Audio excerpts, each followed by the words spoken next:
Welcome to the High Crime Podcast. I'm Stevie W. Callum, Okay, so as usual. yeah, the other day I was having a conversation in the paid job, and it got me thinking. When you got films that spawn video games and everything. We're talking Star Wars here, Yeah. and then they suddenly make a game and it becomes canon. And the same with Marvel and comic book movies. How when a superhero can do something when they translate it to films, that you got a certain fan base that expects a literal translation of what happens in the extended stuff to be in the cinematic versions. Yeah, I think so, yeah. So what I'm trying to say is, do you think that films should be accessible without knowing it, but they're part of a bigger world, should be accessible without knowing all the history, or do you think the history comes into play?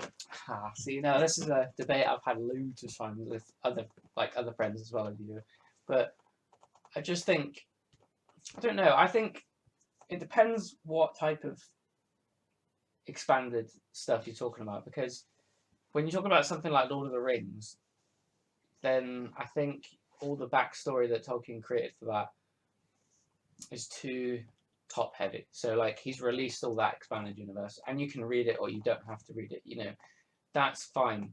But I think when you do read it, it explains a little bit too much, because he literally wrote through like day one of what happened when the world was created in Middle Earth. And I think that's a little too anal. Whereas something like Star Wars, George Lucas didn't literally write every single background character's history, didn't literally write every single thing that's happened in the galaxy. So there is room for that expansion and that I don't know, I suppose that knowledge, if you want to go and read the novels, again, they're out there. You don't have to read them. But it works better in something like Star Wars. But that's what I like the Star Wars stories for. You got 2 hours in the Star Wars universe somewhere else to just sit and not meet the other characters, like that's what was good about Rogue One. And Solo, Star Wars. And Solo, yeah. You could sit with, it was about Han, so it wasn't a main character, but you got to see these other people from his past, how he met Chewie. And Rogue One, it was these people you've never seen before. You won't ever see them again because they die, spoiler. Yeah. And Cassian and Mando is getting so serious. But it ties into the stuff that is big, like the ending with the what is it we're carrying, hope, that, and boom, straight into A New Hope. That works. I like expanding universe stuff like that. That's great. What about all the smaller sort of things where you get people, especially we're talking to game culture, like the games, so as soon as something becomes canon in the games and they say it's all canon, and then they expect it to be back into the films. Yeah, I mean, there's a game you're thinking of the game that's just come out of Fallen Order. Yeah, and I'm actually thinking about as well as the new books, because there was a whole fan base that was, because when they changed the canon after when Episode 7 Force Awakens came out, that a lot of fanboys and girls were annoyed because all that stuff, Luke Skywalker being the most powerful Jedi, never happened. And you're supposed to, and when you say you've been a fan of this, what track of these guys, I've been a fan of Star Wars since I was a kid, but I don't know any of the expanded universe. I know the movies, and when you point it out to people, that as soon as the Return of the Jedi ended, for me it was a snapshot in time. But you say to some fans that whatever happened to Return of the Jedi doesn't interest me, but you get some real strange looks. Yeah, see, I did read the EU stuff when I was younger, but like you, I always took the films to be the gospel. Even though the novels and the comics were all they were technically canon, they're not now. They're part of a continuity called Legends, so it's like what if stuff, But they got too stupid. Like they made I can't remember which one it was, but Luke was throwing black holes at Star Destroyers, and that's a bit too Superman for me. I like the new continuity because it's just sort of, they're going with backstories to people, which is cool, and the comics are pretty good as well, because the main Star Wars line of comics now, they're back under Marvel. So if you read the main Star Wars comics, just called Star Wars now, it's set between A New Hope and Empire Strikes Back, which is a timeline we've not really seen, so that's interesting. But then you've got the spin-offs like Darth Maul, Darth Vader. You know, they've done a Cassian Andor and K2SO1. But I don't know. Yeah, I agree with you though. The films for me are the gospel, and then anything else after that, you know, Clone Wars and Rebels are canon as well. Yeah. So they're fine. They're not too out there. But yeah, I think with the games, like any video game is sort of an ego feeding complex because you're becoming this fantasy character. You know, you're using the Force, not a character that's in the films. You know, so I don't know. Yeah, I do like expanded universe if it's done right, and Star Wars is the one that has done it right. You know, and one thing I do have to give to Star Trek over Star Wars is that they don't have a lot of EU stuff. It all happens in show, in film. There are novels out there, but they're not canon, so it doesn't matter. So I think, in that respect, they've done it better. They don't need to argue with each other as much. Yeah, they don't. Yeah, we've said this before, haven't we? There seems to be a lot more love. I'm not saying there is, but there seems to be a lot more affection in the Star Trek community. There's less infighting. Yeah, but I think I've from going to some Star Wars conventions, that I found that the people that I meet when I'm there, they've got a lot of love. Oh yeah, those ones. I think online is where the trolls are, isn't it? Yeah, I think it's the ones that the vocal ones are the ones that they're just sit in their armchair or in the basement and don't go out. Yeah, exactly. But I remember being. I mean, I love episode 8, and I never try and I never try and assert my opinion. I loved it from the start, and I still do love it. You know, I don't understand. I don't like bullies, and I don't like what they did to Kelly Tran and Ahmed Best, just to name two, and Jake Lloyd. So I had. Around about the time everything when I went to a convention, everything was coming out, and I just sort of thought, if I just hear one person say something that I don't like, I'm going to say something. It's about to go off. Yeah. But when I was there, everybody was, you know, like a family. It was, and that's what you know. Cause I like. We take a lot of people take the piss out of Trekkies, but I never see any antagonism at any of their conventions. Like, they seem like harmless fans. Yeah. They never have. I mean, there is some vitriol in the community. When Discovery came out, there was a lot of, oh well, this is rubbish. How are they going to explain Spock being Michael, what's her fucking name again? Can't remember her name now. But Michael Burnham's brother. And like, does it matter? You know, like, you did it for a whole series with Archer. No one ever mentions Archer. He's like technically the most important guy in the Federation. But like, it doesn't matter. Like, you seem to see like all these people dressed up as Klingons, dressed up as Borg, or what, like sexy Borg. Sexy Borg gets the guys. But there doesn't seem to be as much friction online with Star Trek as there does with Star Wars. And I don't know why that is, but because we're Star Wars more than Star Trek has entered. I can't say Star Trek hasn't entered the culture, because it has entered the culture, but the Star Wars fans seem to have had some form of entitlement. Yeah. Because since '77, that's been the big one. Yeah, that's right. Star Trek has always been literally just one step behind. Yeah, and do you think as well, maybe a lot of interestingly, from the old Star Trek community, a lot of their negativity was turned towards the reboots. Do you think that's the only sort of sticking point that they've had? Big sticking point, the JJ films. JJ films are good. I like the JJ films. Yeah, I mean, they're harmless, aren't they? Yeah. I mean, don't watch them. I mean, how many people I've spoke to that aren't Star Trek fans that went to see the first one and thought, this is actually really good. Like, the action's good, the story. Lens flares. Yeah, the lens flares. No, but I mean, I think it needed that. If it had done another Nemesis, they'd have killed the whole thing again. Definitely, Nemesis was terrible. It was. But I mean, Nemesis is canon. Yeah. But you have to go with the bad ones as well as the good ones. Exactly. I think we've discussed it before. I like Star Trek the motion picture. Yeah, that's one that's creeped up on me over the years, as to sort of say, like, I'm better than I look. Like, and it is really good. If you like the way they've worked on it was fantastic. The use of the Voyager probe. Yeah. And the transporters that malfunction, they don't go right, and it's quite terrifying. It is, yeah. It's, I mean, it's what happens when the Enterprise meets God, which was Gene. I know you said Gene Hackman there. That would have been interesting. Gene Roddenberry's summary of every Star Trek script was the Enterprise meets God. Yeah. And I do like the motion picture for that sort of.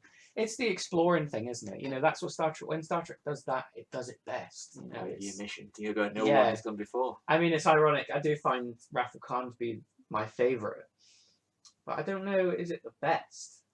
You know, like is it Star Trek in its like essence? I don't know, because I mean, look how much EU stuff written from Wrath of Khan as well. You know.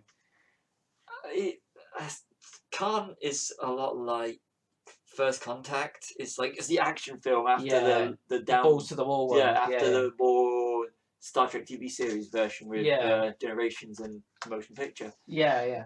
But see, I quite like Generations now. I've rewatched it a few times. I'll have to rewatch that one. But it's the same thing, isn't it? Like they went with the big, like we didn't make much money from that one, so let's put the Borg back in it, or. You know, it sells. Let's use someone we've used before in the series. You know, like they did with Khan, and it works. You know, I can't say it didn't, but I don't know. Yeah, I think expanded universe-wise, Star Trek works better because, like Star Wars, even though it's set, you know, exclusively in it's set in our, you know, our universe, you know, our galaxy. There's still loads of stuff you can go out and talk about because of all the races you have. With Star Trek, you can go to different.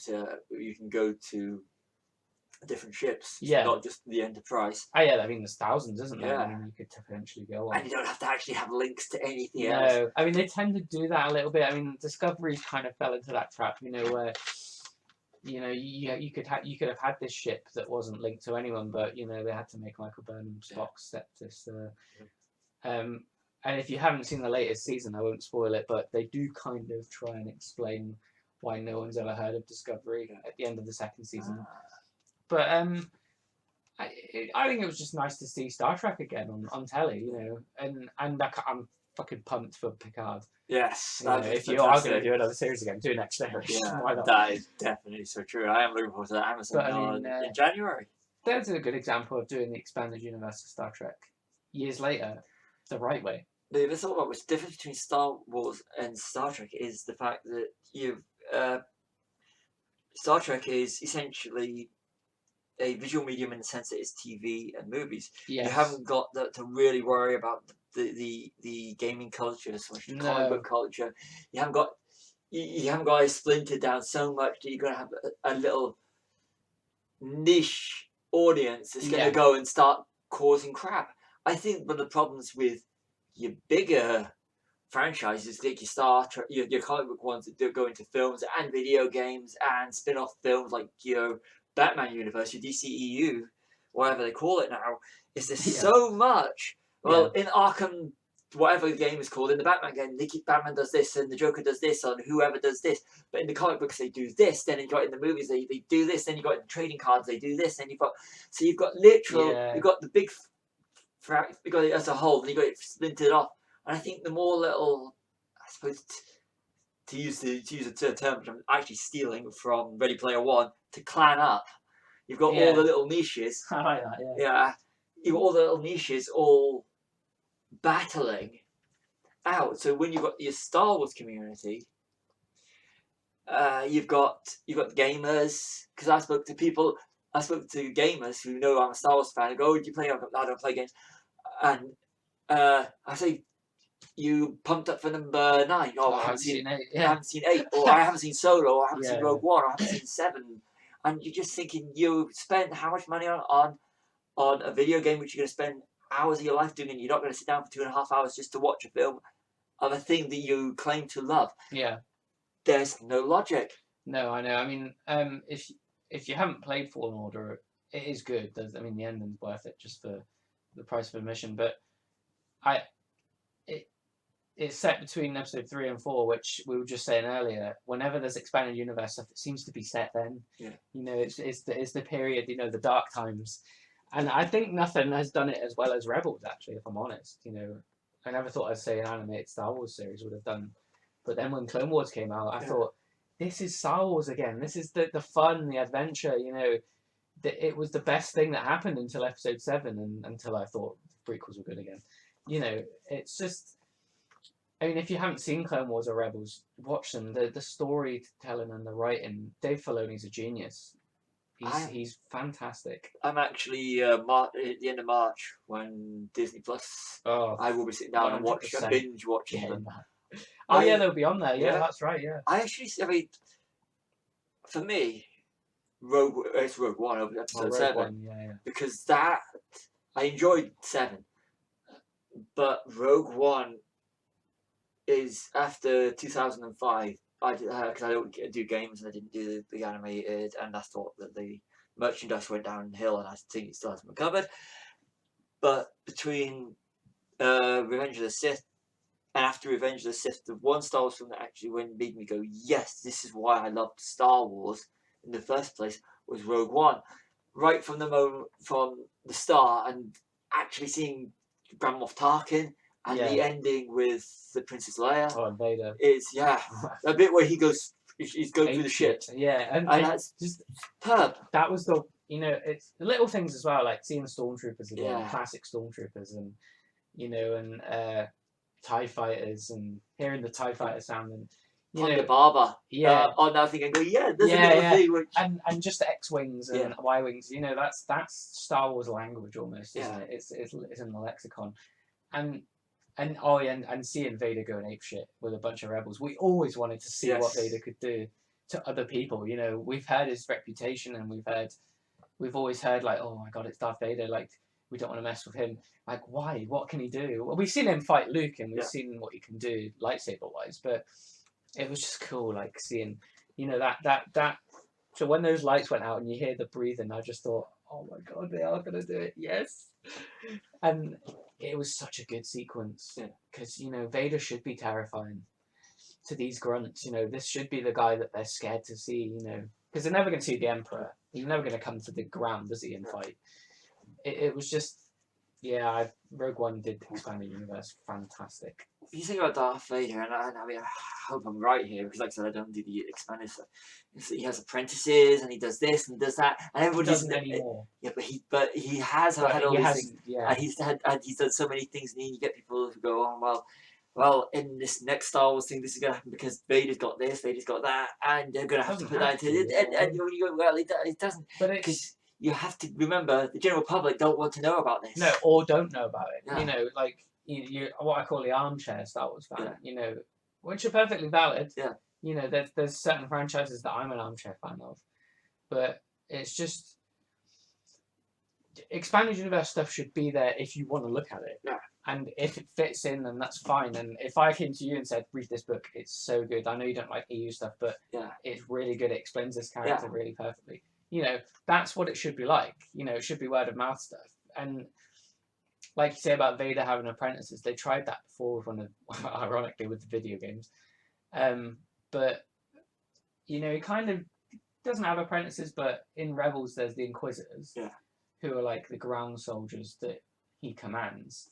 And that works better because in like Rebels is animated, so it's mainly for kids, but it does do the dark stuff as well. And obviously, like, the Grand Inquisitor is voiced by Jason Isaac, so why wouldn't Jason Isaac is so cool. And Sarah Michelle Gellar does one of them as well. So she links up with her on-screen husband, who plays Kanan Jarrus. Freddie Prinze Jr. Yeah. Got his name right, yeah.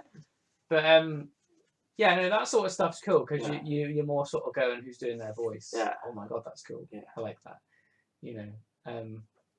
But... yeah, I don't know. Yeah, I think the expanded universe stuff is done better now than when it was done originally in the 90s. If I'm honest. Is there any expanded universe that you wouldn't watch? Or of anything? Star Wars or anything? Anything. Is there anything that you think this is... Indiana Jones. Don't think it would work. No, but they did do the Young Indiana Jones series. They did. I never watched it. I just don't think... I like the episodic, just... what 4 we got so far. Yeah, I mean, there's stuff that I would always think, that would be cool. Like Game of Thrones. Yeah. I know they're doing expanded universe stuff. That's a universe that's so big you could do that. and it could be nothing to do with the main characters. And I think that's the only way you could do it. Yeah. Because it has such a... Game of Thrones is like Lord of the Rings, but more realistic. So you have that scope to do the past more, I think. I think it's like you said at the start of this podcast about Lord of the Rings. Now, Lord of the Rings, I think, is completely different to any of the other stuff we've actually discussed. And this is irrelevant of my opinion about it, because if you've been listening to some of our own podcasts, you know I'm really not a fan. Spoiler, Stevie doesn't like it. Stephen doesn't like it at all. But I tell you, I understand where Tolkien's coming from in building this thing. And anything that he writes down in the books, because they were books first, and they had their history before being translated into film.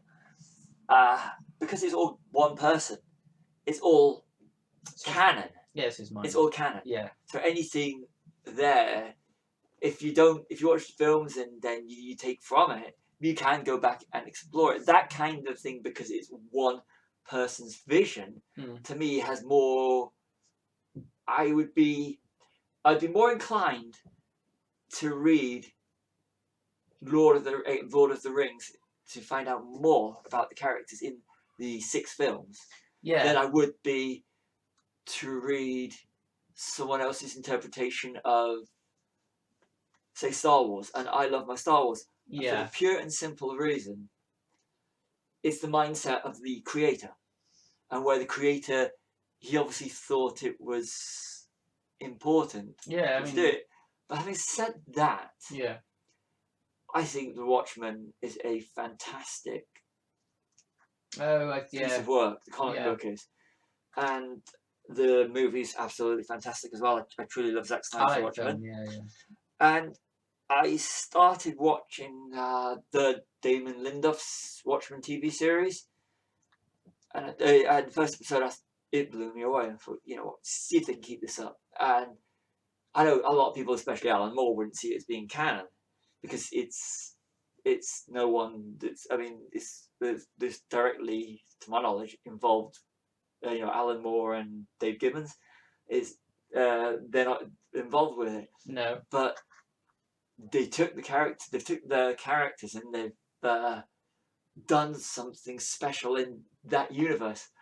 I mean, that I think is absolutely fantastic. And if you're not watching it, Watchmen is superb.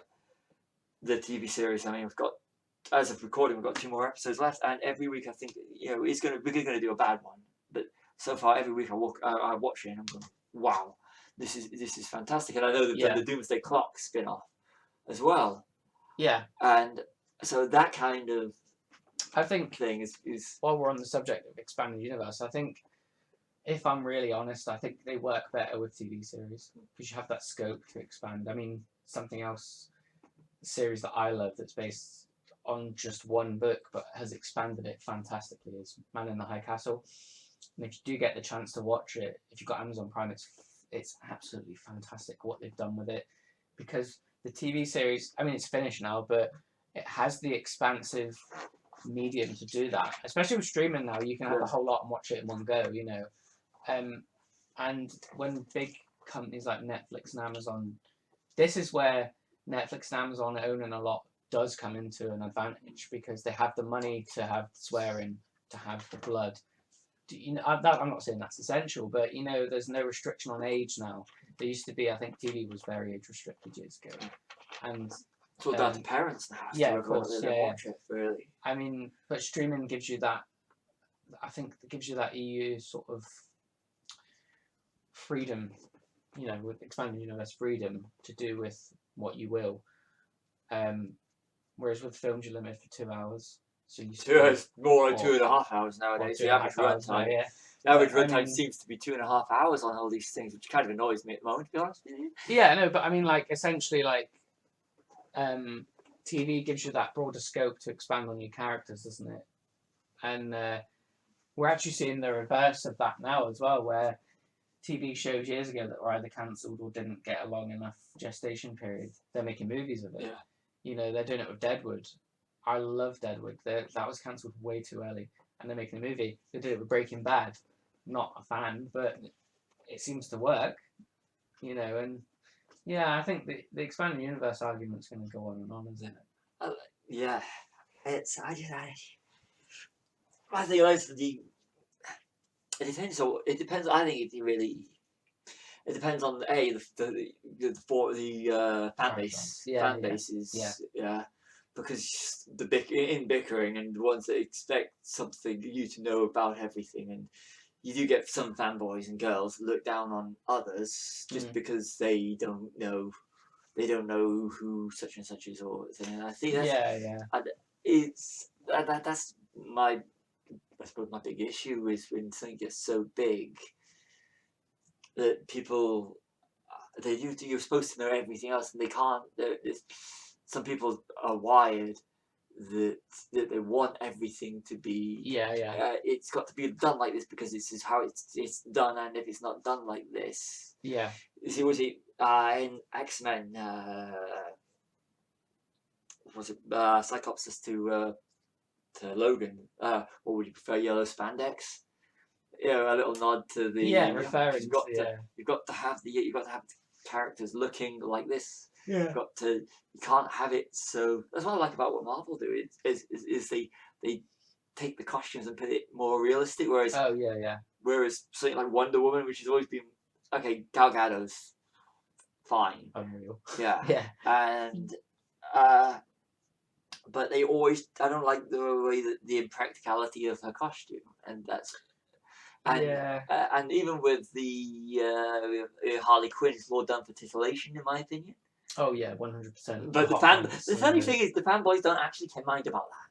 Yeah, I mean, what you said about Marvel is totally 100%. That is how you do an expanded universe on screen with 20 films, And when I think we were at Ground Zero, I think we went to see the original Iron Man, didn't we? We did. And I kind of went off Marvel for a while because I thought I'm getting sick of this superhero thing. But then I went back to it with Civil War, and I thought, wow, if there is a company that can do it, it's Marvel, it's Disney, And I had so many films to catch up on that I was so overjoyed.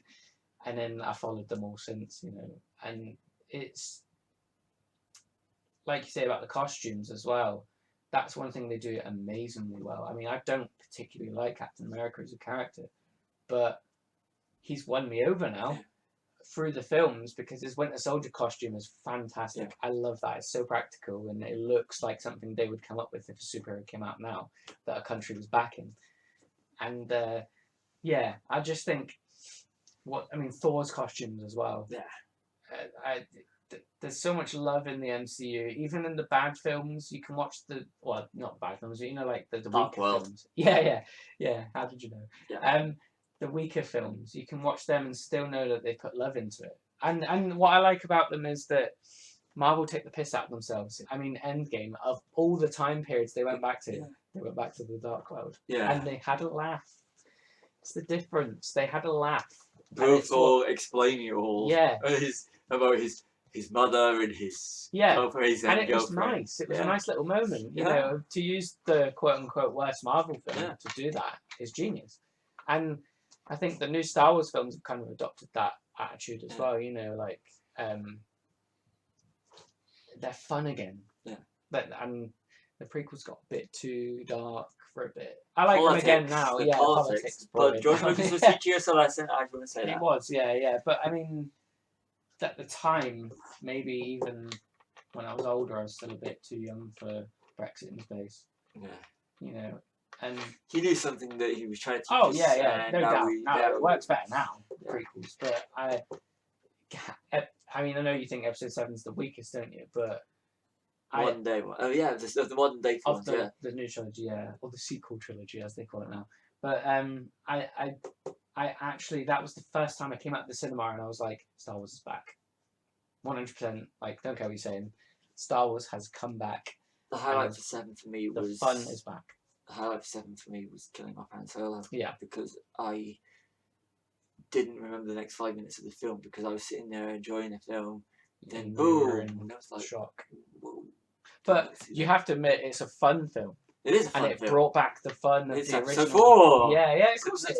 It's the only way they could do it. Yeah. Got to give them remake the original. Yeah.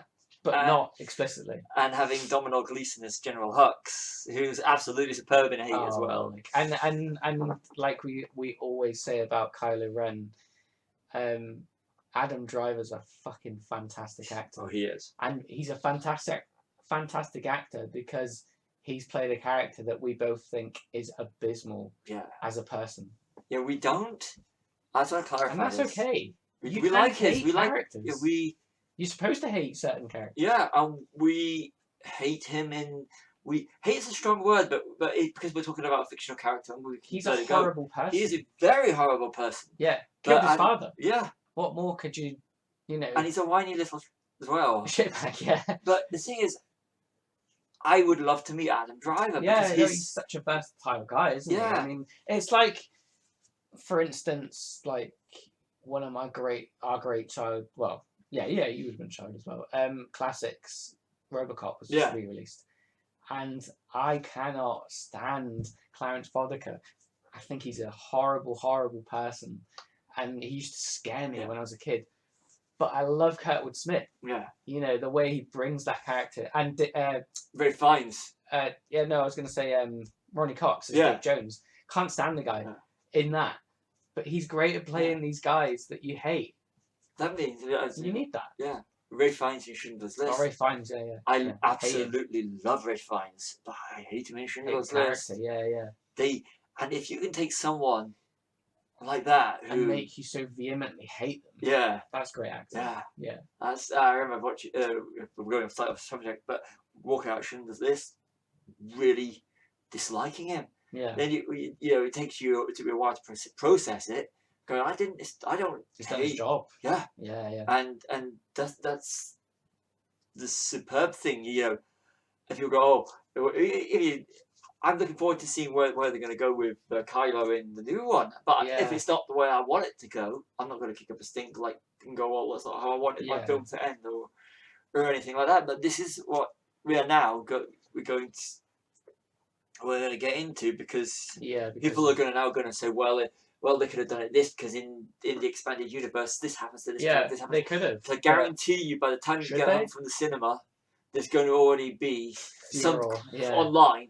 You're going to have the people going, oh, this is the greatest film I've ever seen, and you're going to have all this, no, this is wrong because this is shit. You know what, you've just ruined my childhood. They're the greatest. One of the best decisions they made in 8 that I really liked that pissed everyone else off was killing Snoke.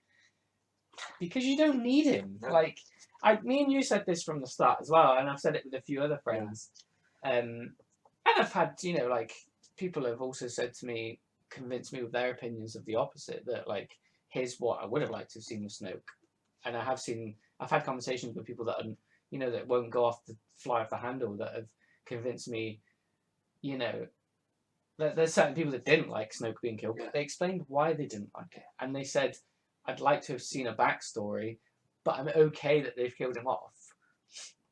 But I don't like it. And as long as you can say why you don't like a reason that they've killed a character off, I'm fine with that. What annoyed me and made us laugh hilariously was there was a friend I had at work that's not there anymore, but he basically said they took the piss out of Snoke. Look at the way they killed him. They cut him in half, and and you didn't even know who he was, and he was this great leader of the First Order, and he got killed in the second film. What if Palpatine had been killed in Empire? You didn't know who he was. What about Darth Maul in the Phantom Menace? Darth Maul, yeah.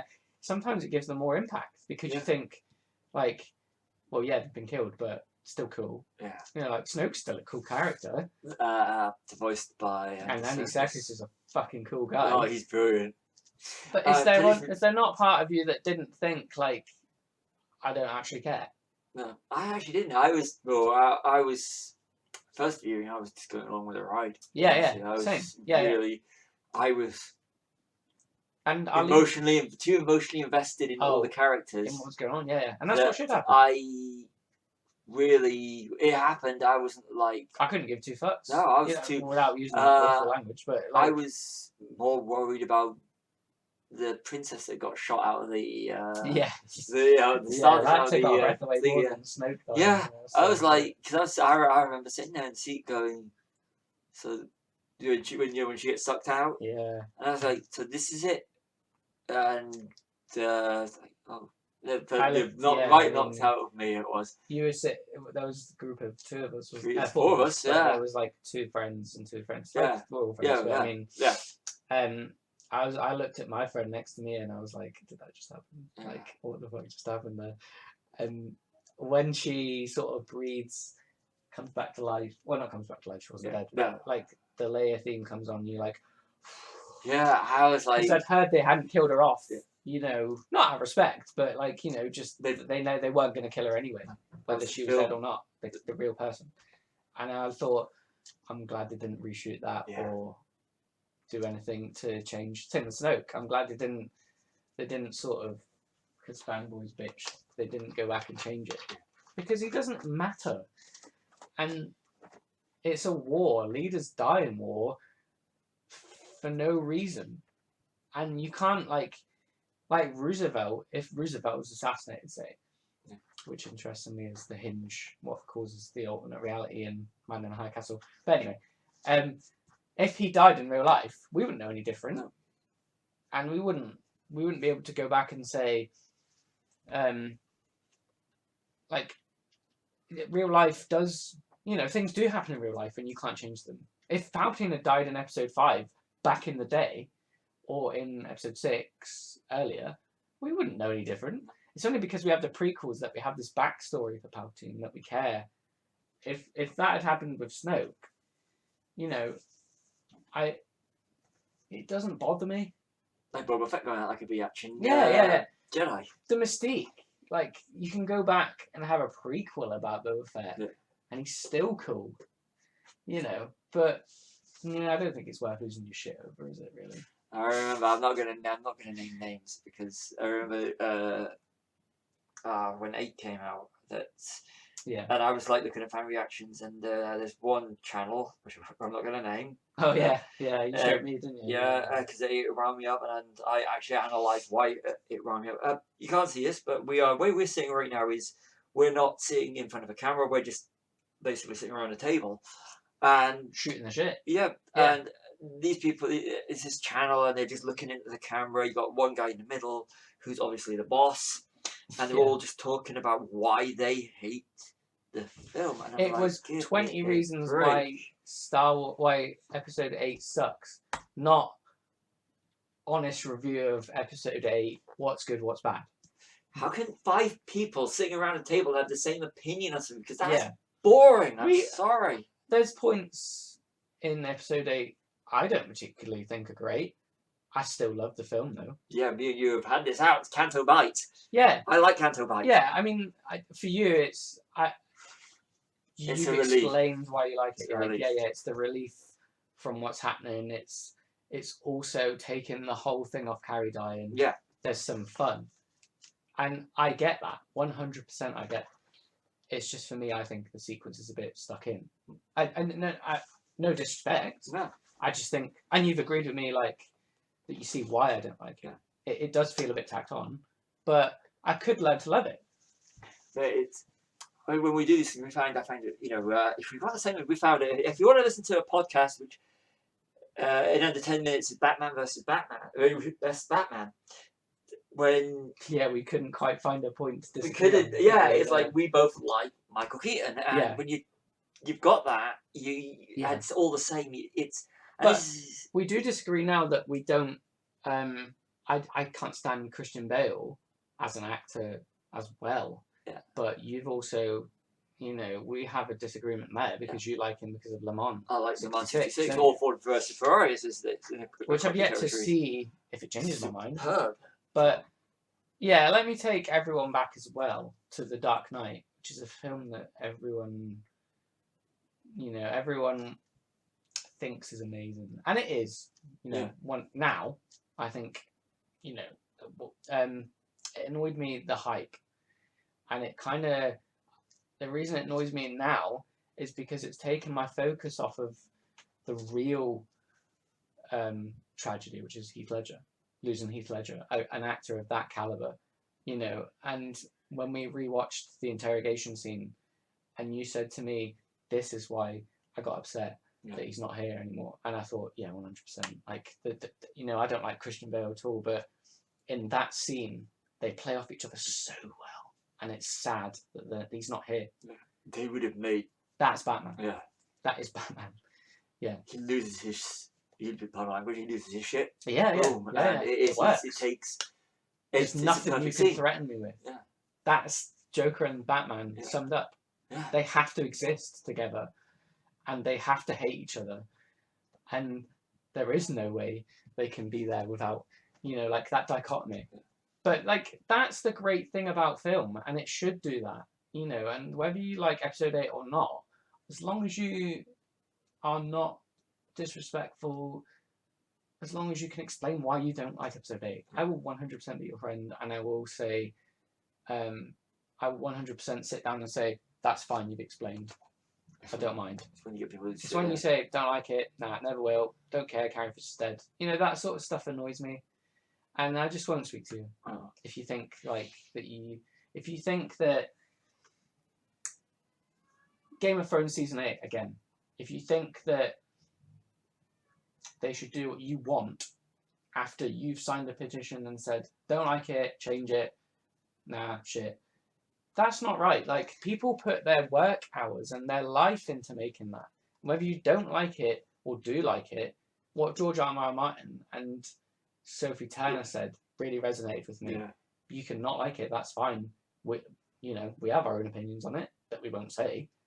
But have a little bit of respect to the people that did put their work into this show, into this. And George Martin said, not changing it. No, 100%. Not changing it just because you think putting a petition out there will change it.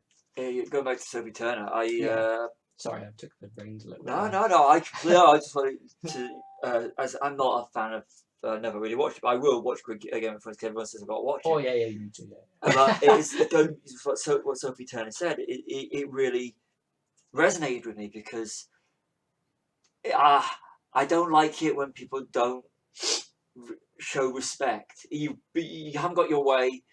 Yeah. Oh, let's do it. Yeah, do it. We got it with episode 8. They got it with episode 8. Well, we'll do the cut of episode 8 without the feminist agenda. We'll remake the entire last series of Game of Thrones because I didn't like it because I don't like it. You just can't like it.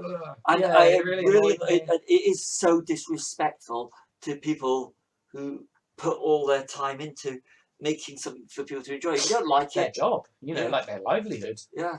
And that would win me over and nothing else, you know, like that's why I can't wait for you to watch Game of Thrones, because when you get to season 8, I want to know what you think. And I've seen the last episode because I was watching with the boss. Oh, okay, but there's no context, is there? So you wouldn't know. I mean, like, well, I'm not saying you wouldn't know, but Gwendolyn Christie is fit. She is indeed. That is an indisputable fact.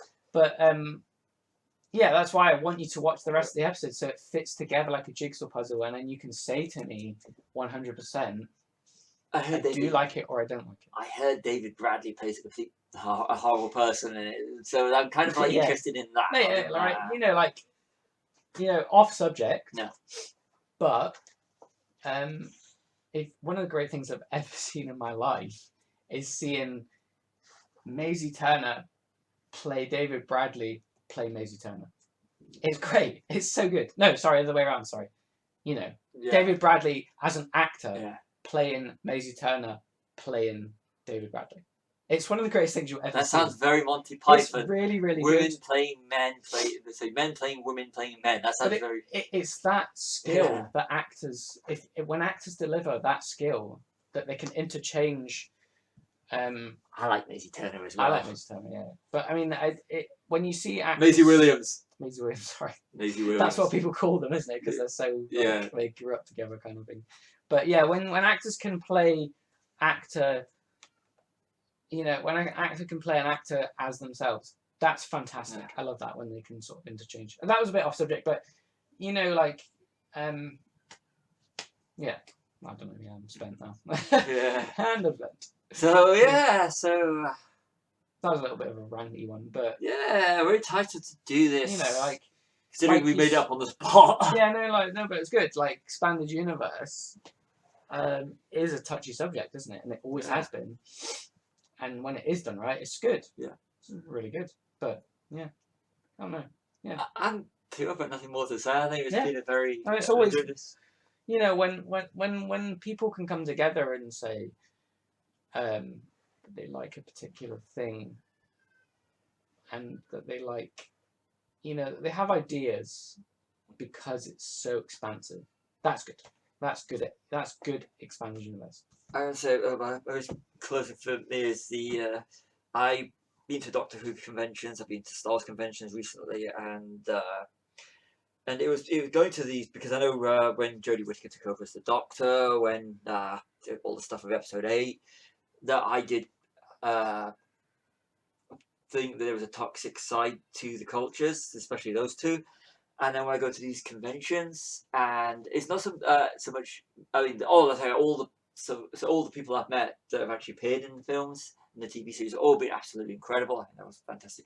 But I was always afraid I'm going to come across some toxic fandom there, and the people that actually go out their way to get dressed up and actually go there, and it's a whole family thing. I gotta say, both fan groups have been absolutely spot on. It's the minority. Nice. Yeah. It's the minority. And one thing it's always the minority that ruins it for everyone else, though, isn't it? I'll tell you what the thing is, on a positive note, is this is the things. It doesn't matter your gender, your sexual orientation, your religion, or your outlook. Yeah, or even your, or the you see kids in wheelchairs, you see people with disabilities, and about what they are,